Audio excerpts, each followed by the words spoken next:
Hey everybody, HB Gibson here. Let me move this back just a little bit so that way I can really get the headroom and everything, giving you a little preview of what's coming. Yes, we're going to be doing a comic book throwback very soon. We're going to be talking about the reign of the Superman and that entire Death of Superman era and the reign of the Superman, because a few weeks ago we were treated to, actually about a month ago, we were treated to Reign of the Superman, and of course the animated film, and also the Death of Superman last year. But anyway, listen, ladies and gentlemen, thank you so much for watching. I mean, I'm getting ahead of myself. I'm like tripping over myself. Ladies and gentlemen, welcome to my live broadcast. And as you can see in the title, we're going to be talking about Alita Battle Angel. We're going to be talking about Marvel rocking at the Oscars, ladies and gentlemen. Before I do that, I want to thank all of my viewers, all of my subscribers, all of my supporters. Thank you so much for your viewership and your subscribership. And if this is your first time here at the channel, please do hit that like button, hit that subscribe button, hit that bell icon, and you will get notification of brand new content. I'm trying to bang them out at least once a week, so please bear with me. Got a lot of things going on, ladies and gentlemen. Yes, I'm going to be relocating pretty soon, relocating to Atlanta, Georgia this year. Yes, and just to let you know ahead of time, there may be some gaps. There may be some gaps like in April, and of course in June. There's probably going to be some gaps in June. Probably going to be going on a little hiatus in June, probably. But rest assured, I will be trying to put up as many videos as I possibly can in between, just not as much. So forewarned, in April and in June, there's going to be some gaps in videos because of all the work that we're doing to relocate. My executive producer, my fiance Rouge Rose, and I were making the move to Georgia. So so to all my Georgia geeks out there, I mean, your boy is coming, and he's pretty much going to be coming to stay. All right, that's going to be the new home for your boy and the X Zone. So with that being said, we're just going to get right into it, ladies and gentlemen. Let's just run it down. Fist of the North Star, Ghost in the Shell, Spaceship Yamato, Gotcha Man, Attack on Titan, and who else?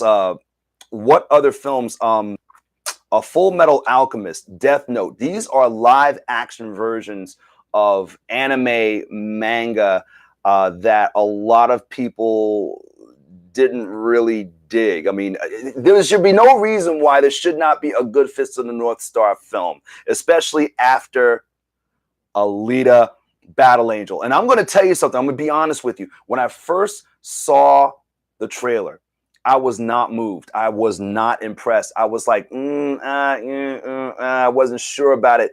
But then my colleague, Mr. Michael V. Haynes, you can check out Michael V. Haynes. He has his channel, The Clockmaster. He's also one of the members of the council on the Council of the Blurs channel, which you should be subscribing to because we put up a lot of geeky stuff up there. And this week, I'm going to be working on what I like to call, and they gave me the blessing to do it, the Monthly Blaster, which is a monthly Star Wars show that I'm doing on Council of the Blurs, and also going to be having it here. I know that doesn't sound right, but that's what I'm doing. It'll be there first, okay? So, yeah, I'm doing a monthly show called Monthly Blaster. It's a Star Wars show. But according to Michael V. Haynes, when I saw Michael V. Haynes, when he did his review of Alita Battle Angel, I was sold. I was convinced. I was sold. And he just made it sound like it was such a fun film. And I started to watch a little bit of the anime Alita Battle Angel on YouTube. And I was like, wow, this looks really good. And I only saw a few moments of it, like the opening of it. And I'm going to tell you something. Shot for shot of the opening that I saw in the film, it was wonderful. I mean, I was really, because at first I was a little put off by the look of Alita. The morphing of the head and the eyes and everything. And then I had to remember, she is a cyborg. She's a battle cyborg, and that's how she was made. Wonderfully played by Miss Rosa Salazar. Also starring, let's take a look here, Christoph Waltz as Dr. Dyson Ito. And of course, the Demi Moore lookalike. I'm sorry, I swore up and down. I was looking at Demi Moore, Miss Jennifer Connelly. Great performances by everybody.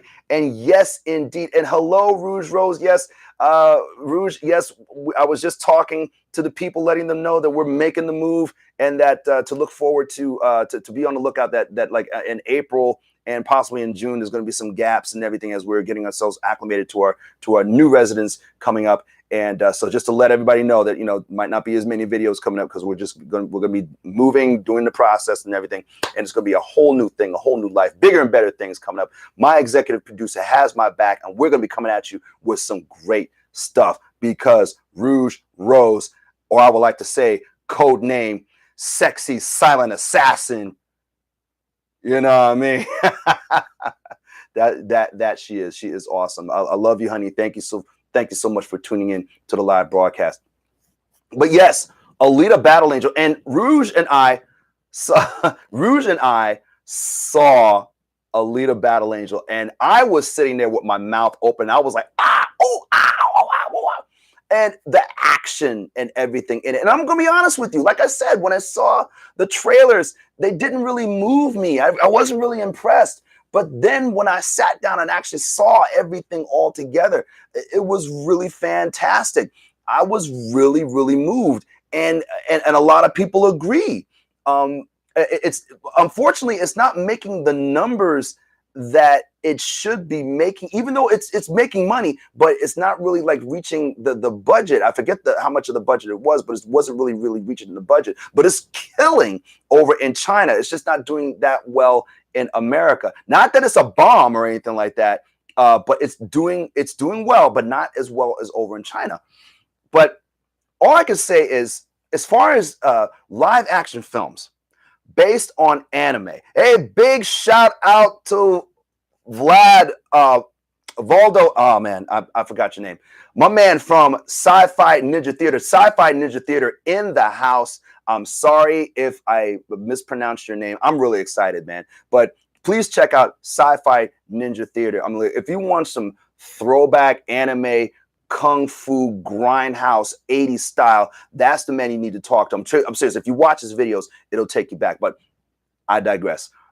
Yes, and according to Rouge Rose, loving the film, looking forward to the sequel. And yes, hopefully there will be a sequel. Yes, because Alita Battle Angel, phenomenal.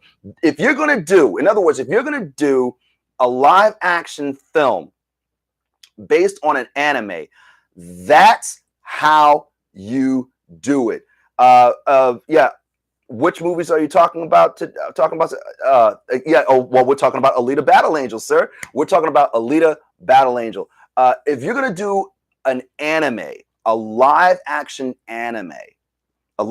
version of a manga or an anime, that's how you do it. That is how you do it. So with that being said, I believe the screenplay was written by James Cameron and plus a couple of other people, and it was directed by Robert Rodriguez. Now listen, Robert Rodriguez, after Alita Battle Angel, there should be no excuse that we should not get a good Fist of the North Star film. If we just got some good actors and got some good effects, some great stunts, you could really make Fist of the North Star into a real dramatic, phenomenal film. I mean, like, get the guys that did the Mad Max, the recent Mad Max film, and work with Robert Rodriguez and get this thing going on. Yes, absolutely. It was really good, man. It was really good. Robert Rodriguez, get your hands on Fist of the North Star. And then after that, get your hands on Akira. And then after that, and then of course we all know about the debacle with Ghost in the Shell, how a lot of people thought that that the character of the Major was inappropriately cast, on a cultural tone. I saw Ghost in the Shell. Me personally, I didn't have a problem with Ghost in the Shell, but I see the reasons why other people had it. I mean, I completely understand the racial miscasting, as it were, the whole whitewashing thing. But as far as a film, I didn't have a problem with it myself, but I do understand. And yes, I personally, I would have preferred that the main character should have been played by an Asian an actress. I vote Rinko Kikuchi. If you've ever seen Pacific Rim, she was in Pacific Rim. She was in both Pacific Rims, as a matter of fact. So yes, Alita Battle Angel. I cannot recommend it anymore. I mean, the action was ridiculous. A lot of people even told me that I should have went and seen it in IMAX 3D. But hey, listen, they make 3D televisions. Hopefully one day I'll get one, and maybe I'll experience it in 3D like that. I still want to see Tron Legacy again in 3D. Yeah. They failed to do a good job in the past, but I'm sure that they will try again. Yeah, man. I mean, if they can do what they did with Alita Battle Angel and apply that to other live action versions of anime, it would really rock. I mean, there should be no reason. I mean, come on. How do you mess up Attack on Titan? I just was not impressed with Attack on Titan. And then when they try to do Gacha Man, a live action Gacha Man should have been, come on. I mean, and a Full Metal Alchemist, I wasn't really impressed with Full Metal Alchemist. And I didn't even really try to watch Death Note because so many people hated on it. But Robert Rodriguez, fantastic job with Alita Battle Angel. Kudos. There needs to be a sequel, and please get Robert Rodriguez on any other a live action anime film. I would love to see him do Akira. He could kill Akira. He would rock Akira. Okay, all right. Yeah, Alita Battle Angel should have been presented on Netflix. Probably yeah. Oh yes, and Speed Racer. Absolutely. I think that Speed Racer could be done in a much better way than it was done with the Wachowskis. Don't get me wrong. The Wachowskis, it was colorful. It was fun. They tried to do the whole anime style thing with the little anime quirks that they do. You know what I'm talking about. Like when Spritle and Chim Chim attacked the guy, and they had that speed looking the lines and everything, where it looks like they're moving really, really fast, and they were like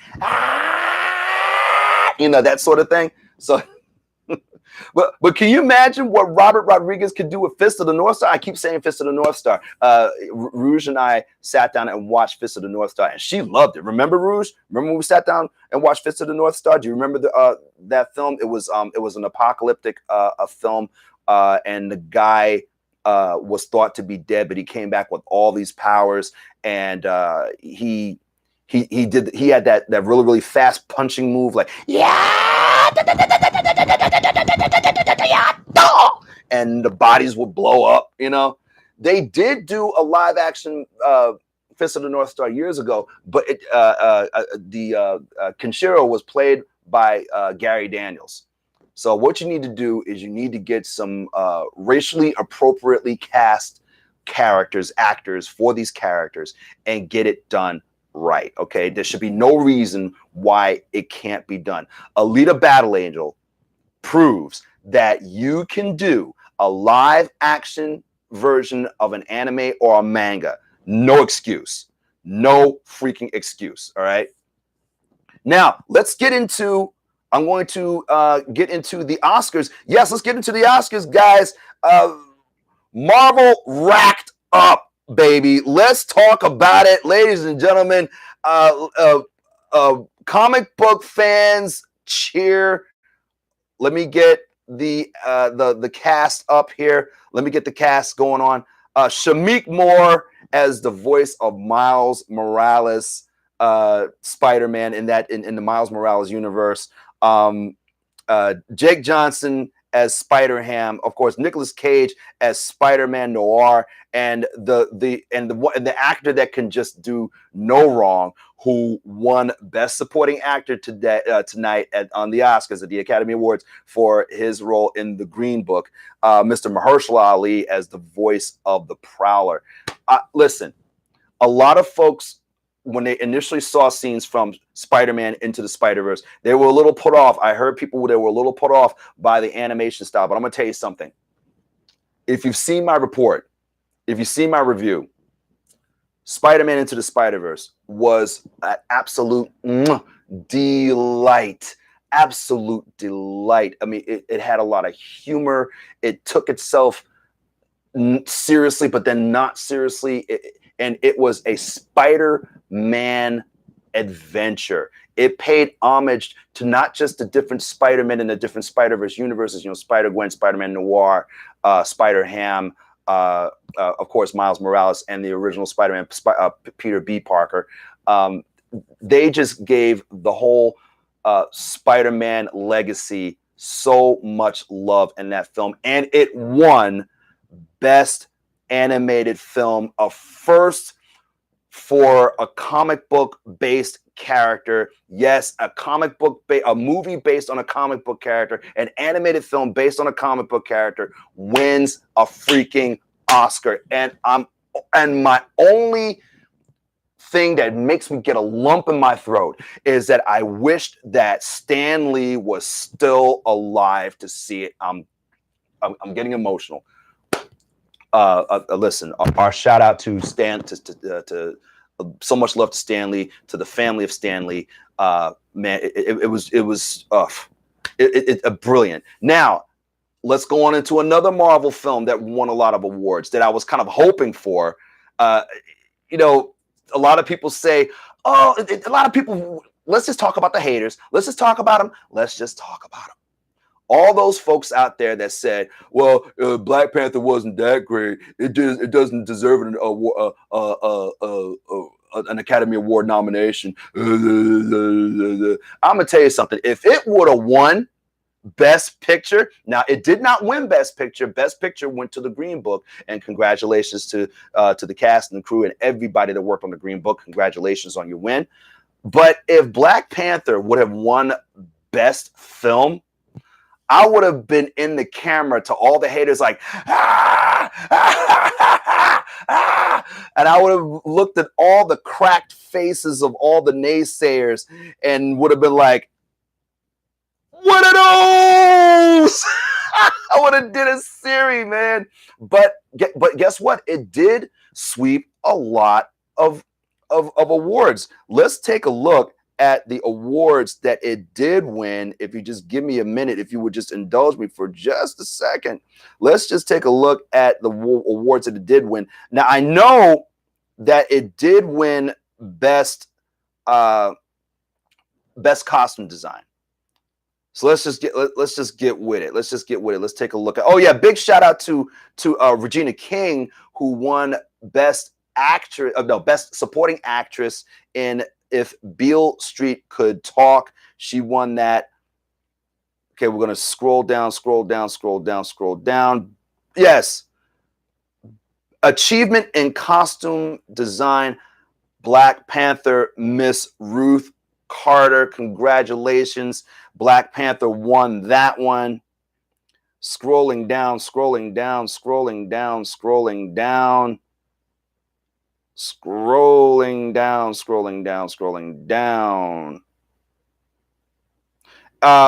Achievement in written original score, for original score, best original score, Black Panther original score. I was a little disappointed that Kendrick Lamar's All the Stars didn't win for best original song for Black Panther, because you know what, I don't get, every time when I hear All the Stars in Motion, I can still see and feel the excitement of Black Panther. Every time when I hear the song, it makes me almost feel as if like Black Panther is still about to be released. The excitement still comes up. That song just brings out the excitement of Black Panther as if it came out as if it was about to be released again next week. You know what I'm saying? Just like I have a poster in my room of it was a teaser poster for Back to the Future 2. Every time when I look at that thing, it gets me excited. Like, I want to see Back to the Future 2.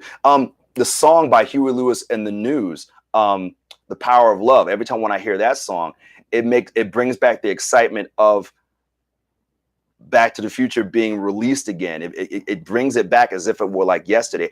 That's how I feel about All the Stars in Motion in regards to Black Panther. Black Panther is still very, very strong. It was a very, very strong film. My only, as I've said before, my only gripe about Black Panther were the fight scenes. I thought that T'Challa should have went at it just like he did in Captain America: Civil War. But that is a very, very minuscule complaint in comparison to the entire film. Beautiful film. I love watching Black Panther. Congratulations to everybody involved. And let's see. Moving on down. Yes, best production design, Black Panther. Yes, Marvel was killing it. And it's interesting that best special effects, that in Avengers Infinity War was up for best special effects, but that went to First Man. Amazing. I really thought that it would do it because that film had some amazing effects. So there you go. I'm not going to get into anything else. This is a geek-based show. Coming this Friday, filming this Friday, myself and my brother Robert McIntosh, we're going to be doing our first episode of H&R Movie Talk for the first time in a long time. We're going to be talking about the results of the Oscars. It's our yearly thing. I think this is going to be our third one. Yeah, this is going to be our third show. It's like an annual thing. We talk about the Oscar results. And there's some films I still got to watch this week if I can get to it. But please do check us out. Please subscribe to H&R Movie Talk. And I had a nice talk with him recently, and he was so worried about whether or not he was going to have to end H&R Movie Talk because I'm going to be moving soon. I said, dude, there's always Skype, my brother. And I learned, and Hun, Rouge Rose, my love, my executive producer, I now know how to record video on Skype. I found it. I found the button. So it's all good. All right. So let's see. Let me look at the messages here for at the chat. Sci-Fi Ninja Theater says there was a version terrible. Yeah, their version was terrible. It sucked, dude. And they should do a tribute to the voice of Speed Racer Peter Fernandez. I have an interview with Peter Fernandez. Hey, listen, check out Sci-Fi Ninja Theater. He has an interview with the voice of Speed Racer, Peter Fernandez. He interviewed him. Guys, you guys got to pray for me. I got to get over my shyness because when it comes to interviewing celebrities, I'm like, I cower. So and you pay 20. It said you did an interview with the woman who did Trixie's voice. Well, yeah, that's the thing that I have to get together because I know that Michael Coulter is going to be over at Big Apple Con, and Michael Coulter, of course, played Luke Cage on Netflix, and I'm not really feeling paying anybody any money to talk to them. Sorry. Listen, if I had a budget or something like that, if I had like a serious, I would do it, but it ain't like that, y'all. It said, remember on yes, oh yes, Rouge Rose just reminded me that yes. Figured I might as well show it to you guys. I don't know if anybody sees this. I was on the cover of ICC magazine with Chadwick Boseman. Yeah, check it out. They called me the New Jersey legend of my cosplay about 20 pounds ago. Hey, no, I'm getting it back together. I'm getting it back together, y'all. No, I let myself go a little bit, but guess what? I'm making a comeback, y'all. I'm making a comeback. Making a comeback. So yes, that's it, ladies and gentlemen. Thank you so much for watching the live X Zone's very, very special live X Zone, my Alita Battle Angel review. Please do check it out if you haven't checked it out. It's wonderful. They really need to. If they do any more live action versions of anime or manga, they need to call Robert Rodriguez because he will do it justice, man. Let's see who else. What else? Anybody else? Anybody else? I'm looking at the chat. Okay, well that's it. I know Sci-Fi Ninja Theater tried to send me a couple of messages, and I think they got retracted or whatever. Hey, listen, we all tend to type something and then make a mistake, and then we get rid of it. But anyway, thank you so much for joining me on this special live X Zone. I hope the energy was good because lately my energy's been kind of low, you know, because I'm doing a lot of stuff. But thank you so much for joining me. And please be on the lookout for an up-and-coming episode of Comic Book Throwback. I took the Thursday out because I can't commit to Thursdays like that. So Comic Book Throwback, and let's move it over here. That's what we're going to be talking about on the next Comic Book Throwback. Yes, we're going to be talking about Reign of the Supermen because recently there was a Reign of the Supermen animated film, and before that it was the Death of Superman connecting to the Reign of the Supermen. And we're going to talk about that wild and crazy time of DC Comics 1993 when Superman died and these Supermen showed up afterwards. So I'm looking forward to talking about that. It's going to be fun. I got some stuff to show you. I have some trinkets to show you, a very, very special trinket that I want to show you on that show, and we're going to be talking about it. Be on the lookout for Monthly Blaster, which will be on the Council of the Blurs. Look up Council of the Blurs. Monthly Blaster is my monthly Star Wars show. Going to be filming that this week.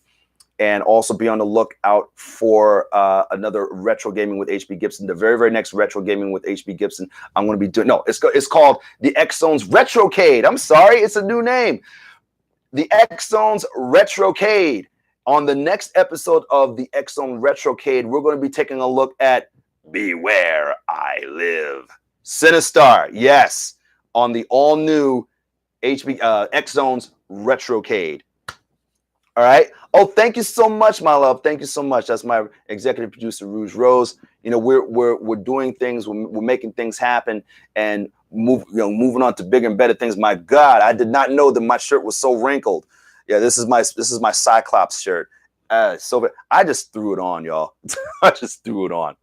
So with that being said, thank you so much for watching. I truly do appreciate it. And once again, if this is your first time here at the channel, please hit subscribe, please hit like, please hit that bell icon. And let's talk about the stuff in the comments below. Let's talk about it. Did you see Alita Battle Angel yet? What did you think about the winners? Were you excited about the Marvel sweep of all the awards? Not all the awards, but like a lot of awards. A first for Marvel, a first for films based on comic book characters. I mean, Star Wars didn't really get a whole lot of awards. And I'm going to tell you something.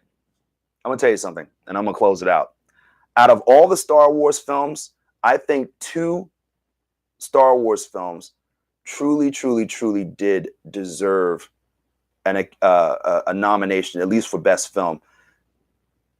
Empire Strikes Back and Rogue One. What do you think? What do you think? Do you think that Empire Strikes Back should have gotten a nomination for Best Picture? Do you think that Rogue One should have got a nomination for Best Picture? Talk about it in the comments below. What did you think about Alita Battle Angel? Do you think that Robert Rodriguez would do a good job with other anime films, anime and manga to live action films? Do you think that we should leave it to Rodriguez Almighty to pull all that off? Fist of the North Star, Akira, and among others. Talk about it in the comments below. And what did you think about the Marvel winners in the Academy Awards tonight? I'm HB Gibson. I love you to life, and I'll see you next time.